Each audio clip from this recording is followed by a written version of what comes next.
explosions in Moscow. In the Moscow region, and in the regions of Russia. Crazy, they just crazy. It's like a never-ending fireworks display. Unbelievable. And this is just the events of the past few months. Russia is no longer unreachable by airstrikes. Drones and missiles, which repeatedly bypass air defense systems, strike warehouses, factories, airfields, and other military targets. Officially, Ukraine does not acknowledge that it is operating on Russian territory. However, yes, everyone beyond the border has long understood Ukraine possesses weapons capable of reaching even the Kremlin.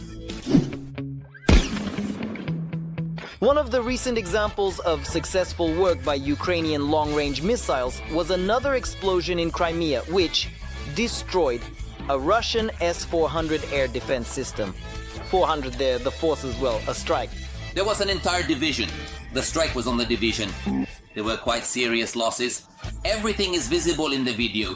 As of now, this division has ceased its operations. Yes, they will be restoring it, replacing vehicles, systems, but it is deactivated. Scarlet Doctor and the mysterious... Later, information emerged about what the strike was carried out with. There are, however, few specifics so far.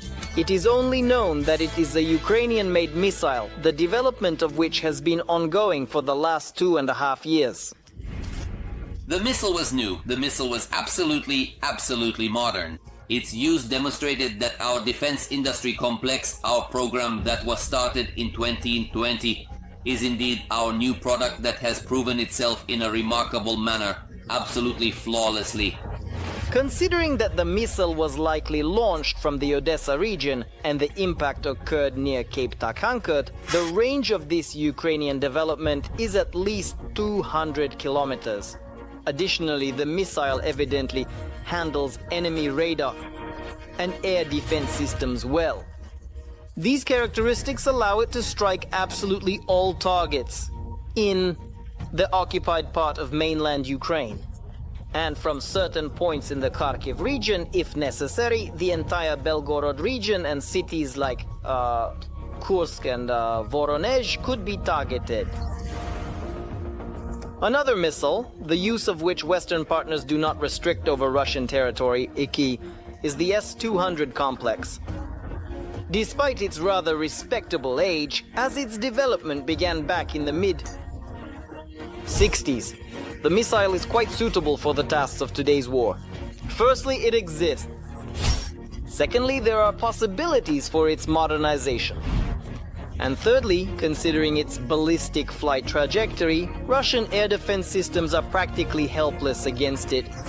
Some of these missiles were made for specific purposes, delivering nuclear strikes with a special warhead capable of effectively and efficiently targeting large aircraft formations. Part of the missiles was made for long range. Long range means 246 kilometers for a maneuvering target. For a steadily flying target like a bomber, well, there, the Tu-95 mess, we could intercept at a distance of 300 kilometers and more. When it comes to destroying ground targets, these distances practically double in terms of effectiveness significantly in comparison to other methods. The main problem was the outdated guidance system. It limited both the flight range and the accuracy of the strike. But according to Western analysts, Ukrainian engineers have solved this problem. And now the flight range of the S-200 is only limited by the fuel supply. If the missile gains high speed and exits the airspace, meaning where there is little air and thus little resistance, and this missile can do that, then it can cover a fairly large distance. Approximately 500 kilometers for such a missile is absolutely possible. Even if limited to a distance of 500 kilometers, it is quite sufficient to destroy concentrations of equipment and Russian military forces throughout Belarus, strike military targets in dozens of Russian regions, and make military factories in Tambov, Ryazan, Kaluga, and of course Moscow possible targets.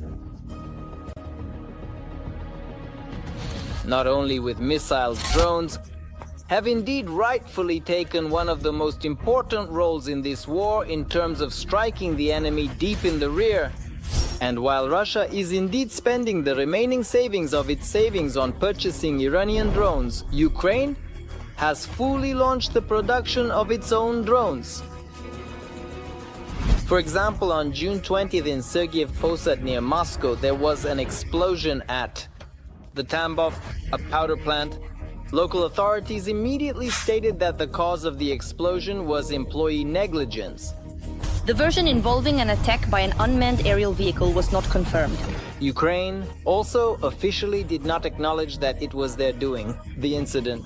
However, a few hours after the explosion in the Moscow region, the spokesperson for Ukroboronprom, Natalia Sad, published a photo of herself with the commander-in-chief of the armed forces of Ukraine, Valery Zaluzhny, the commander of the air forces and the CEO of Ukroboronprom, with a rather telling caption. After the successful use of a drone over 1,000 kilometers. In fact, this is the achievement of a huge number of people, without exaggeration, heroes of the defense industry. With such a flight range, the drone could end up, say, in Samara, in Altai, in Kazan, Yaroslavl, Tver, and even in the homeland of the bunker, in St. Petersburg. But the range of our weapons' impact is determined not only by technical characteristics, but also, as the head of our intelligence says, by the ability to work creatively. The recent nighttime arrivals in Kursk are further confirmation of this. Oh damn, those videos that are on the social media networks, you can very clearly hear distinctive sounds, and more. Sounds of drone movement, most likely drones. It goes ta-da-da-da-da-da-da-da-da-da-da-da. There is now the possibility to do this in different ways.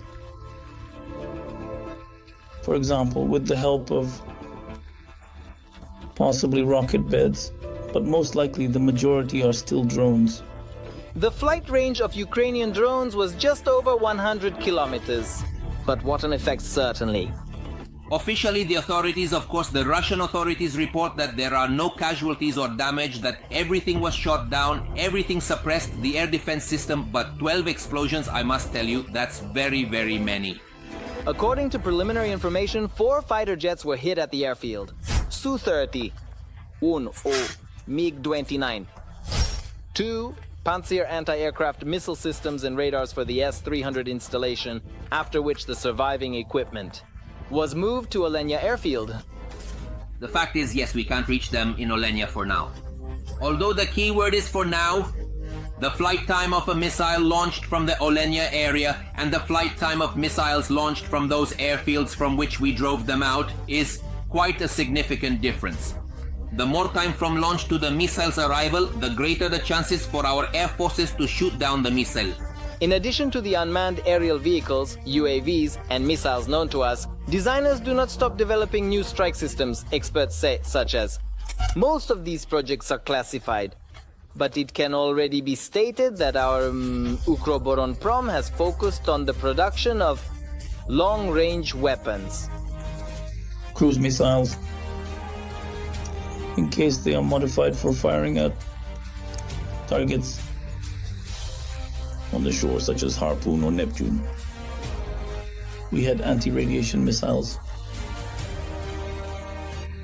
HARM, which can also be utilized. They are utilized for firing at radar stations such as those in military operations. These developments, Okreidras, are exactly what will assist in the liberation of Crimea.